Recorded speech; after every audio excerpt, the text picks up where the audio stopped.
ఈ నెల 16న miss world పోటీదారులు పాలమూరు జిల్లా పర్యటనకు వస్తూ ఉండడంతో మూడంచెల భద్రత ఏర్పాటు చేయనున్నట్లు జోగులాంబ మల్టీజోన్ 2 ఐజీ సత్యనారాయణ తెలిపారు. మహబూబ్నగర్ జిల్లా కేంద్రానికి సమీపంలోని పిల్లల మరిని 22 మంది సుందరీమణులు సందర్శించనున్న నేపథ్యంలో Jogulamba zone DIG LS Chauhan, SP జానకితో కలిసి ఐజీ సత్యనారాయణ ఏర్పాట్లు పరిశీలించారు. అనంతరం ఐజీ సత్యనారాయణ మీడియాతో మాట్లాడుతూ 700 ఏండ్ల చరిత్ర ఉన్న పిల్లల మరిని సుందరీమణులు వీక్షించడానికి రానుండడంతో పకడ్బందీ ఏర్పాట్లు చేస్తున్నట్లు తెలియజేశారు.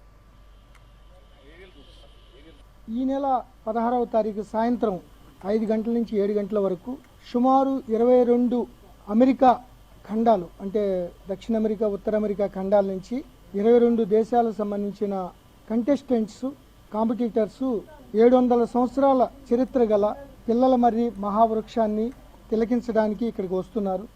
ఆ 22 దేశాల నుంచి రిప్రజెంట్ చేసే ఈ కాంపిటీటర్స్ ఇక్కడ రావడం వల్ల పోలీస్ శాఖ చాలా ప్రతిష్టాత్మకంగా very comprehensive meticulous security plan తయారు చేసి ఎటువంటి అవాంఛనీయ సంఘటన జరగకుండా ఈ యొక్క టూర్ ప్రోగ్రామ్ని చాలా సక్సెస్ఫుల్గా చేయడానికి పూర్తి స్థాయి బందోబస్తు ఏర్పాటు చేయడం జరిగింది.